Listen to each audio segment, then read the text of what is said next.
زبردستی ایک فرقے کا بانی بنانے میں مخالفین نے ایڑی چوٹی کا زور لگایا اور آج بھی لگا رہے ہیں۔ اعلیٰ حضرت امام اہل سنت کو لے کر ایک کتاب ہے، یہ کتاب ہے ادیان باطلہ اور صراط مستقیم۔ اس میں جو باطل ادیان ہیں اور باطل ادیان کو اور ان کے مقابلے میں جو صراط مستقیم سیدھا راستہ ہے، حق کا راستہ ہے، اس کو بیان کیا۔ اسے لکھنے والے مفتی نعیم صاحب ہیں جو جامعہ بنوریا کے محتمم رہ چکے، اور اسے پسند کرنے والے ہیں مفتی تقی عثمانی صاحب کو بقید حیات، اور یہ کتاب جو ہے بیت الارشاد کراچی سے چھپی ہے۔ ہم نے کئی مرتبہ اس کتاب کو دکھایا، کیونکہ ہم جو باتیں کر رہے ہیں وہ زبانی نہیں ہیں یا وہ خیالی نہیں ہے، نہ وہ الزامی ہے، بلکہ جو بات کی جا رہی ہے وہ حقائق کے پیرائے میں کی جا رہی ہے۔ کہ یہ میں نے جو کہا کہ اعلیٰ حضرت کو ایک فرقے کا بانی بنانے کی کوشش کی جا رہی ہے یا کوشش کی جاتی رہی ہے کہ جی انہوں نے کسی نئے فرقے کی بنیاد رکھی، تو یہ کوئی الزامی بات یا خیالی بات نہیں ہے، بلکہ انہوں نے مفتی نعیم صاحب نے جب یہ کتاب لکھی تو انہوں نے ہمیں ایک نیا نام دیا، فرقہ بریلویہ۔ یاد رکھیے گا، اس پر ہم انشاءاللہ آنے والے دنوں میں بھی بات کریں گے جمعوں میں۔ اور انہوں نے ٹائٹل لگایا کہ یہ فرقہ کب وجود میں آیا۔ یہ فرقہ بریلوی تقریباً 1297 ہجری کو وجود میں آیا۔ اب مفتی نعیم کوئی ڈھکا چھپا نام نہیں، کوئی کسی چھوٹی سی مسجد کا کوئی مولوی نہیں، اور کسی مدرسے کا چھوٹا سا کوئی محتمم نہیں ہے۔ مفتی نعیم ایک قد آور شخصیت ہے اس حضرات کے نزدیک جو اس کے ماننے والے ہیں یا جو وہ مکتبہ فکر سے تعلق رکھنے والا ہے۔ باہر مفتی نعیم ایک قد آور شخصیت جانی جاتی ہے اس مکتبہ فکر کے اندر۔ اب وہاں سے لکھی ہوئی کتاب، اور پھر فضل بھی کریں مفتی تقی عثمانی صاحب جسے اس مکتبہ فکر کے اندر شیخ الاسلام اور مفتی اعظم کا ٹائٹل حاصل ہے، تو یہ کتاب ایسی نہیں ہے کہ جس کو آپ کہتے ہیں کہ جناب یہ کسی نے جذبات میں آ کے لکھی۔ انہوں نے تو مسئلے کو واضح کرنے کے لیے قدم اٹھایا، حق اور باطل کے درمیان فرق کرنے کے لیے انہوں نے اس پوری کتاب کو مرتب کیا۔ تو یہاں پر ان کی دیانت داری اور امانت داری اور ان کی علمی حیثیت کی تلئی کھل کے رہ جاتی ہے کہ انہوں نے امام اہل سنت پر یہ بہتان باندھا کہ انہوں نے ایک فرقے کی بنیاد رکھی۔ لعنت اللہ علی الکاذبین، جھوٹوں پر اللہ کی لعنت۔ ہم برسر منبر کہہ رہے ہیں اعلیٰ حضرت نے کسی فرقے کی کوئی بنیاد نہیں، اور نہ ہی بریلوی کوئی فرقہ ہے۔ ہم اہل السنہ و جماعت، لیکن جب لوگوں نے بد عقیدہ اور بد مذہب لوگوں نے بھی اپنے آپ کو اہل سنت کہنا شروع کر دیا، تو پھر ہم نے لفظ بریلوی اپنی شناخت اور تشخص کو قائم رکھنے کے لیے اور باطل سے اپنے آپ کو جدا کرنے کے لیے ہم نے استعمال کیا، ورنہ بریلوی کسی فرقے کا نام نہیں، ہم اہل سنت و جماعت ہیں۔ اور جب دوسرے بھی اپنے آپ کو یہی کہنے لگے تو ہم وہ اہل سنت و جماعت ہیں جس کے امام اہل سنت اشراء امام احمد اللہ خان ہیں۔ اب ان عقائد و نظریات کا پرچار کرنے والے ہیں جو بریلی کے تائیدار امام اہل سنت رحمۃ اللہ تعالی علیہ کے عقائد و نظریات۔ تو یہاں پر آپ دیکھیے یہ ہے دیانت داری کا خون، اتنی بڑی شخصیت لیکن علمی حالت اور دیانت داری کا یہ حال ہے۔ اختلاف کسی سے بھی کیا جا سکتا ہے، اختلاف ہونا کوئی بڑی بات نہیں ہے، لیکن کسی پر جھوٹ باندھنا، بہتان لگانا، یقیناً کہ کسی بھی مہذب معاشرے میں اور کسی بھی مذہب کے اندر اس کی اجازت نہیں دی جا سکتی۔ بہرحال انہوں نے یہ کام کیا، اور جب تک یہ کتاب چلتی رہے گی لوگ لوگ پڑھتے رہیں گے اور بدگمانی کا شکار ہوتے رہیں گے، اس ساری کی ساری بدگمانی کا جو اکاؤنٹ ہے یہ لکھنے والے کے اکاؤنٹ میں جمع ہوتا رہے گا۔ بہرحال انہوں نے ایک ٹائٹل لگایا بانی فرقہ بریلوی، مولانا احمد رضا خان بریلوی کے حالات۔ پھر اعلیٰ حضرت کے حالات بیان کیے، کب پیدا ہوئے، کہاں پڑھے، یہ ساری بات لکھ کر انہوں نے کہا۔ اب اگلے صفحے پہ کہتے ہیں فرقہ بریلوی کے عقائد و نظریات۔ انہوں نے ہمیں ایک فرقے میں ڈال دیا، اب ہمارے عقائد و نظریات بھی حضرت صاحب بتا رہے ہیں کہ بھئی ان کے یہ عقائد و نظریات ہیں، اس لیے یہ باطل ہیں اور ہم صراط مستقیم پر ہیں۔ بات ختم ہو گئی۔ انہوں نے ہمیں لے جا کے ادیان باطلہ کی صف میں کھڑا کر دیا اور خود حضرت صاحب جو ہے وہ صراط مستقیم کے مسافر بن گئے۔ اور پہلا ہم پر جو الزام ڈھوبا یا اعلیٰ حضرت پر جو بہتان باندھا وہ یہ کہ نبی کریم علیہ السلام کو علم غیب حاصل تھا۔ نبی علیہ السلام کو علم غیب حاصل تھا، یہ انہوں نے ہم پر جناب علی الزام لگایا۔ اب الزام تو انہوں نے لگا دیا اور ٹائٹل انہوں نے اگلے صفحے پہ تفصیل شروع کر دی کہ پہلا عقیدہ نبی کریم علیہ السلام عالم الغیب ہے۔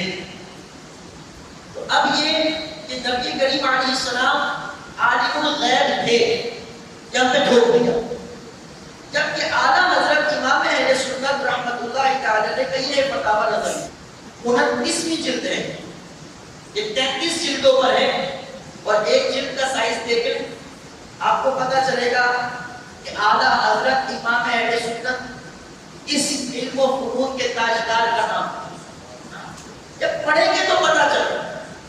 اس فتاوی نظریہ کی 29ویں جلد میں اعلیٰ حضرت امام اہل سنت رحمۃ اللہ تعالی علیہ صفحہ 7 پر، صفحہ 207 پر آپ نے ایک فتوے کا جواب آپ نے تحریر فرمایا اور اس میں آپ نے یہ لکھا نیز رسول اللہ صلی اللہ علیہ وسلم کو عالم الغیب کہنا ناجائز ہے۔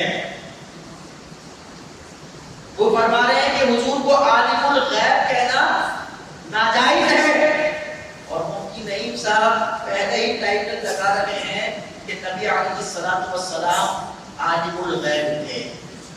تو اس سے بڑا جھوٹ کیا ہوگا اور اس سے بڑی خیانت کاری کا خود اور کیا ہوگا، اور اس سے بڑا بغض اور عناد اور کیا ہوگا کہ ایک شخص جس نے اپنی زندگی میں، اپنے فتاوے میں، اپنی تحریر میں یہ واضح لکھ دیا ہو کہ حضور علیہ السلام کو عالم الغیب کہنا جائز نہیں، اسی کے بارے میں یہ کتاب لکھ رہے ہیں کہ عالم الغیب ہے۔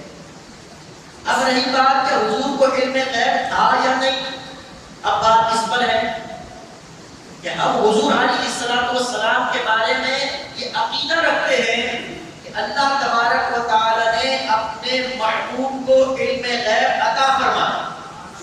ہمارا عقیدہ کیا ہے کہ اللہ نے اپنے محبوب کو علم غیب عطا فرمایا، یہ ہمارا عقیدہ ہے۔ اب وہ جو آیات قرآن میں ہیں جہاں پر غیب کی نفی ہے غیر خدا کے لیے، تو اگر وہ آیات قرآن میں ہیں تو جہاں اس بات ہے علم غیب کا تو پھر وہ بھی تو قرآن ہے۔ جہاں قرآن میں آیات نفی ہیں کہ غیب کوئی نہیں جانتا اللہ کے سوا، تو وہی قرآن میں یہ بھی موجود ہے کہ وما هو علی الغیب بضنین، کہ یہ نبی غیب بتانے میں مبین نہیں ہے۔ اگر اسی قرآن کے اندر یہ آیت ہے تو اسی قرآن کے اندر اس بات کی بھی آیت ہے۔ تو کیا قرآن آپس میں ٹکرا رہا ہے؟ ایک جگہ رب فرماتا ہے غیب کوئی نہیں جانتا اور دوسری جگہ ہے کہ غیب نبی جانتے ہیں، ذالک من انباء الغیب نوحیہ الیک، یہ غیب کی خبریں ہیں جو ہم آپ کو وحی کر رہے ہیں، قرآن کے ہم وحی کر رہے ہیں۔ تو پھر پتہ کیا چلا، نبی اور اس بات ٹکرا نہیں رہا، بلکہ جہاں پر نبی کی گئی کوئی غیب نہیں جانتا تو وہاں پر بات یہ ہے کہ حقیقی طور پر، ذاتی طور پر از خود کوئی غیب نہیں جانتا۔ از خود اگر کوئی غیب کا علم رکھنے والی ذات ہے تو وہ صرف اللہ کی ذات ہے، ذاتی علم رکھنے والی ذات ہے تو صرف اللہ کی ذات ہے۔ اور اگر جہاں پر بات اس بات کی ہے تو بات یہ ہے کہ اللہ کی عطا سے اللہ کے انبیاء اور بالخصوص سید العالمین صلی اللہ علیہ وسلم کو اللہ نے علم غیب عطا فرمایا. یہ تو واضح بات ہو گئی, یہ تو واضح بات ہو گئی. اور یہ صرف زبانی بات نہیں ہے بلکہ اعلیٰ حضرت امام اہل سنت الشاہ امام احمد رضا رحمۃ اللہ تعالی نے فتاوی رضویہ میں جا بجا اپنے اس عقیدے کو بیان کیا. اور یہ صرف بات کی بات نہیں ہے بلکہ یہ 29ویں جلد کے اندر فتاوی رضویہ 29ویں جلد کے اندر پورا ایک رسالہ ہے خالص الاعتقاد. یہ پورا ایک رسالہ ہے اعلیٰ حضرت کا. اور اعلیٰ حضرت فرماتے ہیں اس کے مقدمے میں اعلیٰ حضرت نے یہ بات فرمایا کہ کچھ لوگوں نے مسئلہ علم غیب میں اس طرح جھوٹ باندھنا جو ہے وہ شروع کیے ہوئے ہیں. کبھی وہ یہ کہتے ہیں کہ وہ رسول اللہ صلی اللہ علیہ وسلم کا علم ذاتی اور بے عطائے الہی مانگتا ہے. کبھی یہ کہ رسول اللہ صلی اللہ علیہ وسلم کا علم الہی سے مساوی جانتا ہے. یہ ساری چیزیں تو اعلیٰ حضرت فرماتے ہیں کہ اعلیٰ حضرت کے سامنے ہی یہ سارے الزامات وہ لگایا کرتے تھے. جبکہ اعلیٰ حضرت فرماتے ہیں, اعلیٰ حضرت نے پورا رسالہ لکھا اسی نام سے, اور اعلیٰ حضرت فرماتے ہیں اگر یہ سچے ہیں, اگر یہ سچے ہیں تو بتائیں ان میں سے کون سا جملہ فقیر کے اس رسالے, اس فتوے, اس تحریر میں ہے. قُلْ هَاتُوا بُرْهَانَكُمْ إِن كُنتُمْ صَادِقِينَ. اگر تم سچے ہو اپنی بات میں, اگر تم سچے ہو اپنے دعوے میں, تو اعلیٰ حضرت نے فرمایا قرآن کے اندر میں دلیل لاؤ. اگر دلیل نہ ہو تو پھر کس کے منہ میں چھوڑ کے کریں. کل کو کوئی کہے کہ جی میں صدر پاکستان ہوں تو آپ مان لیں گے. کل کے کوئی منہ اٹھا کے کہے میں وزیر اعظم پاکستان ہوں, آپ مان لیں گے. بھئی تو دعویٰ کر رہا ہے, میرے پاس دلیل کیا ہے؟ اگر محض دعووں سے ہی کام چلتا ہے تو ہر روز نہ جانے لوگ کیسے کیسے دعوے کر بیٹھتے ہیں. لیکن یہاں صرف دعویٰ نہیں ہے جناب, علم کی دنیا میں دلیل کی ضرورت ہے. دلیل کے بغیر وہ دعویٰ محض دعویٰ ہوتا ہے. اعلیٰ حضرت نے فرمایا اگر کوئی دعویٰ ہے, تمہاری دلیل ہے, کس تحریر میں, کس فتوے میں نے یہ بات کہی ہے, میں لے آؤ. جبکہ اعلیٰ حضرت فرماتے ہیں یہی بیانات لوگوں کے سامنے بیان کر کے ان کو پریشان کرتے ہیں. وہ تو علم غیب کو یوں مانتے ہیں, وہ تو ایسا اللہ کے برابر مان لیتے ہیں. اعلیٰ حضرت نے اسی فتاوی رضویہ خالص الاعتقاد نامی رسالے میں آپ فرماتے ہیں علم ذاتی اللہ عز و جل سے خاص ہے, اس سے غیر کے لیے محال ہے. جو اس میں کوئی ایک چیز, جو اس میں کوئی چیز اگرچہ ایک ذرے سے کم تر غیر خدا کے لیے مانے, یقیناً وہ کافر و مشرک ہے. ایک ذرے کا بھی علم, ذرے سے بھی کم تر کا علم اگر کوئی غیر خدا کے لیے ذاتی مانے تو اعلیٰ حضرت فرماتے ہیں کہ وہ مشرک ہے, وہ کافر ہے, وہ مشرک ہے. اتنی صراحت کے ساتھ جس نے اپنے عقیدے کو بیان کر دیا ہو, اتنے صراحت, اور کیا چاہیے. پھر یہی نہیں بلکہ اعلیٰ حضرت فرماتے ہیں, آگے سنیے, اگر تمام اہل عالم اگلو پچھلو سب کے جملہ علوم جمع کیے جائیں, سب کے اول آخر سب کے جمع کر کے, تو ان کو علوم الہیہ سے وہ نسبت نہ ہوگی جو ایک بوند کے 10 لاکھ حصوں میں سے ایک حصے کو 10 لاکھ سمندروں سے. یہ آپ ریکارڈنگ چلا کے تسلی سے 2 دفعہ سنیں گے تو پھر آپ کو یہ جملہ پھر جا کے سمجھ آئے گا. اگر میں سمجھانے بیٹھا تو یہی جملہ نکل جائے گا. آپ دیکھ رہے ہیں آگے اعلیٰ حضرت اسی میں فرماتے ہیں ہم نہ علم الہی سے مساوات مانے, واضح کر رہے ہیں ہم علم الہی سے حضور کے علم کو اللہ کے علم کے برابر نہیں مانتے. ذہن میں رکھیے گا. بلکہ ایک جگہ اعلیٰ حضرت امام اہل سنت رحمۃ اللہ تعالی علیہ نے وہاں سوال ہوا, یہ 14ویں جلد کے اندر, یہ 14ویں جلد کے اندر ایک سوال آیا ایک شخص کے بارے میں جس کا عقیدہ یہ ہے کہ اللہ و رسول صلی اللہ علیہ وسلم کا علم برابر ہے. آپ نے فرمایا علم الہی سے مساوات کا دعویٰ بے شک باطل و مردود ہے. جو کہہ رہا ہے کہ اللہ کا علم رسول اللہ کا علم اللہ کے علم کے برابر نہیں، جو یہ دعویٰ کرے باطل ہے، مردود ہے. اور پھر وہ اپنا عقیدہ بھی بیان کرے کہ علم ہم نہ علم الہی سے مساوات مانے، نہ غیر کے لیے علم بالذات جانے، اور عطائے الہی سے بھی بعض علم ہی ملنا مانتے ہیں، نہ کہ جنت. اتنی واضح عبارت. اور صرف یہی نہیں بلکہ اس کے ساتھ ایک اور رسالہ بھی اسی جلد کے اندر، جلد نمبر 29 کی قول مصطفیٰ، اس کے اندر اعلیٰ حضرت امام اہل سنت نے اس کو اور واضح کیا. فرماتے ہیں افسوس ہے ان شرک فروشوں، شرک بیچنے والے نا، یہ شرک کا دھندا کرنے والے. فرمایا افسوس کہ ان شرک فروش بندوں کو اتنا نہیں سوچتا کہ علم الہی ذاتی ہے اور علم خلق عطائی ہے. وہ واجب یہ ممکن، وہ قدیم یہ حادث، وہ نامخلوق یہ مخلوق، وہ نامقدور یہ مقدور، وہ ضروری البقاء اور یہ جائز الفنا، وہ ممتنع التغیر، یہ ممکن التبدل. اور فرمایا ان عظیم تفرقوں کے بعد بھی احتمال شرک. فرمایا کہاں اللہ کا علم ذاتی، کہاں اللہ کا علم ذاتی، کہاں مخلوق کا علم عطائی، کہاں اللہ کا علم واجب ہے اور مخلوق کا ممکن ہے، اس کا علم قدیم ہے، مخلوق کا حادث ہے، اس کا علم نامخلوق ہے، کیونکہ وہ علم اس کی صفت ہے. اور جبکہ مخلوق کا جو علم ہے وہ اس کی صفت ہے، اس لیے وہ بھی مخلوق ہے. اور فرمایا اس کی کوئی حدود نہیں ہے اور اس کی کوئی حد ہے. فرماتے ہیں کہ اس کے اندر کوئی تغیر نہیں ہو سکتا، جبکہ مخلوق کا جو علم ہے اس کے اندر تغیر ہو سکتا ہے.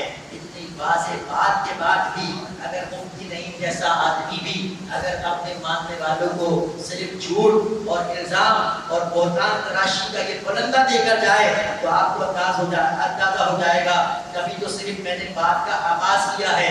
کسی بھی ڈھیر سے ایک مٹھی اٹھا کر اگر بندہ دیکھ لے تو پتہ چل جاتا ہے نیچے تک کیا ہے. یہ تو صرف پہلا عقیدہ تھا نا، وہی جھوٹ. اعلیٰ حضرت کا عقیدہ کتنا سچا. اور لیکن یہ عبارت اگر میں سنا دوں تو آپ کا دل ٹھنڈا ہو جائے گا.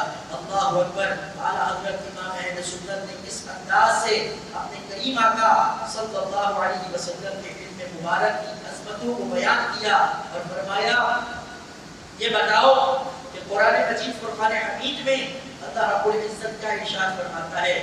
فرمایا جب قرآن مجید میں ہر شے کا بیان ہے، تبیانا لکل شے، قرآن کہتا ہے اس قرآن میں کیا ہے؟ تبیانا لکل شے، ہر چیز کا روشن بیان اس کے اندر ہے. اور آگے فرمایا اور بیان بھی کیسا؟ روشن. اور روشن بھی کس درجے کا؟ فرمایا تفصیل کے ساتھ. تفصیل کے ساتھ قرآن نے اس روشن علم کو بیان کیا اور فرمایا تو عرش تا فرش تمام کائنات جملہ موجودات اس بیان کے احاطے میں داخل ہیں. اور ان جملہ موجودات کتابت لوح محفوظ ہے اور تا ضرورت کے بیانات محیط اور اس کے مکتوب بھی تفصیل شامل ہیں. اور آگے فرماتے ہیں کہ قرآن سے پوچھئے کہ لوح محفوظ میں کیا ہے، اور قرآن کہتا ہے کل صغیر و کبیر مستقبر، کہ ہر چھوٹی بڑی چیز اس میں لکھی ہوئی ہے. اور جناب علی یہ سارا کا سارا علم قرآن میں ہے. اور حضور فرماتے ہیں جب یہ قرآن کے اندر اللہ نے جمع کر دیا تو پھر کیا ہوا؟ نہ کوئی خوش باقی رہا، نہ کوئی کر باقی رہا، بلکہ فرمایا کہ سب کچھ جب قرآن میں، اور قرآن جس کے سینے میں اترا ہو تو سوچو اس کے علم کے سمندر کا احاطہ کون کر سکتا ہے؟ سب کا سب علم قرآن میں، سارا علم محفوظ لوح محفوظ قرآن میں. اور قرآن جس کے سینے پہ اترا ہو تو پھر اس کے علوم و فنون کو کوئی کیسے ناپ سکتا ہے؟ یہ تو وہ دریا ہے کہ ساری زندگی بھی بندہ غوطے لگاتا رہے تو وہ یہی کہہ سکتا ہے کہ مجھے تو ایک اونٹ بھی نہیں مل سکتی. مجھے تو ان کے علم کی وسعت کو کوئی کیا جانے گا. فَإِنَّ مِن جُودِكَ الدُّنْيَا وَدَرَّتَهَا وَمِنْ عُلُومِكَ عِلْمَ اللَّوْحِ وَالْقَلَمِ. فرمایا حضور آپ کے علم کی خیرات تو پوری کائنات کو میسر آ رہی ہے. اور فرمایا یہ تو علم کا ایک حصہ ہے جس سے ساری کائنات مستفیض ہو رہی ہے. آپ کے علم کی شان تو بڑا ہو رہا ہے. یہاں سے اندازہ کر لیا. ایک ہے جھوٹ محبوب علم غیب رکھتے ہیں، لیکن عالم الغیب کہنا حضور کو جائز نہیں ہے۔ علم غیب رکھتے ہیں یہ ہمارا عقیدہ ہے، لیکن حضور کو عالم الغیب کہنا جائز نہیں۔ تو یہ آدھا تو پھر بہتان نہیں تو پھر اور کیا ہے؟ آپ اندازہ کیجئے کہ یہ کتنے بڑے جھوٹے ہیں، کتنے بڑے جھوٹے ہیں۔ اگر میں یہاں پر جملہ کہوں تو ہو سکتا ہے آپ لوگ کہیں کہ یہ بہت سخت بات کہہ دی، جن کے نزدیک خدا بھی جھوٹ بول سکتا ہو۔ کیا یہ فتاوی رشیدیہ پڑھ لی تھی؟ پڑھ لیجیے فتاوی رشیدیہ رشید احمد گنگوہی صاحب کا، امکان تحت قدرت باری تعالی اصل۔ وہ کہتے ہیں بول سکتا ہے، بولتا نہیں ہے لیکن بول سکتا ہے۔ جن کے نزدیک خدا بھی یہ کر سکتا ہو تو بندے کرنے تو کون سی بڑی بات؟ لعنت اللہ علی الکافرین۔ اعلیٰ حضرت امام اہل سنت پر یہ بھی بہتان لگایا۔ آگے جناب علی انہوں نے ایک اور عقیدہ بھی لکھ دیا کہ نبی نور تھے۔ نبی، ان کا عقیدہ یہ ہے کہ نبی نور تھے۔ اسی طرح یہ دوسری والی پارٹی ہے جو اپنے آپ کو غیر مقلد کہتے ہیں، ان کے لیے امام الحسن مغرب علی شاہ ظہیر احسان الہی ظہیر صاحب، انہوں نے کتاب لکھی بریلویت۔ اس کے اندر بھی انہوں نے جو کچھ لکھ سکتے تھے، صفحے سیاہ کر سکتے تھے، اعمال نامے پر بات کر سکتے تھے، انہوں نے کوئی کسر نہیں چھوڑی۔ انہوں نے کہا بریلوی حضرات کے بہت سے ایسے عقائد ہیں جن کا قرآن و حدیث سے کوئی واسطہ ناتا نہیں، اس کے باوجود بھی یہ لوگ خود کو اہل سنت کہلانا پسند کرتے ہیں اور اس میں ذرا سی بھی ہچکچاہٹ محسوس نہیں کرتے۔ چنانچہ ان کا عقیدہ یہ ہے کہ نبی اللہ کے نور کا حصہ ہیں اور یہ لوگ آپ کو یعنی حضور کو دائرۂ انسانیت سے خارج کر کے نوری مخلوق میں داخل کر دیتے ہیں۔ یعنی ان کے کہنے کا مقصد یہ ہے کہ دونوں حضرات اپنے میں مکتبہ فکر کے سرخیل ہیں۔ یہ کہتے ہیں ہم نبی کو نور مانتے ہیں اور یہ لکھ کے ساری بشر والی آیت انہوں نے دبا دی۔ انہوں نے کہا ہم انسانیت کے دائرے سے ہی خارج کر دیتے ہیں، ہم حضور کو نوری مخلوق مانتے ہیں، حضور کی بشریت کے ہم ممکن ہے۔ اللہ اکبر، اللہ اکبر۔ یہ بھی آپ کہہ لیجیے جھوٹوں کی طرح ایک اور چیز، 14ویں جلد فتاوی رضویہ 14ویں جلد، اعلیٰ حضرت امام اہل سنت سے سوال ہوا کہ جناب علی یہ ارشاد فرمائیے کہ ایک شخص ہے جس کا عقیدہ یہ ہے کہ وہ حضور علیہ السلام کے بارے میں عقیدہ رکھتا ہے کہ حضور علیہ السلام بشر نہیں ہے، حضور علیہ السلام بشر نہیں ہے، اس کے بارے میں آپ کا کیا حکم ہے، کیا آپ کا خیال ہے؟ تو آپ نے فرمایا کہ جو شخص یہ کہے کہ حضور جو مطلقاً حضور سے بشریت کی نفی کرے، جو مطلقاً کہے حضور بشر ہے ہی نہیں، حضرت فرماتے ہیں جو مطلقاً حضور سے بشریت کی نفی کرے وہ کافر ہے۔ وہ کیا ہے بھیا؟ یہ فرمایا جو مطلقاً بشر نہ مانے وہ کافر ہے۔ اور یہاں پر الزام کیا لگایا جا رہا ہے وہ حضور کو بشر مانتے ہی نہیں تھے، وہ تو کہتے تھے حضور نور ہے۔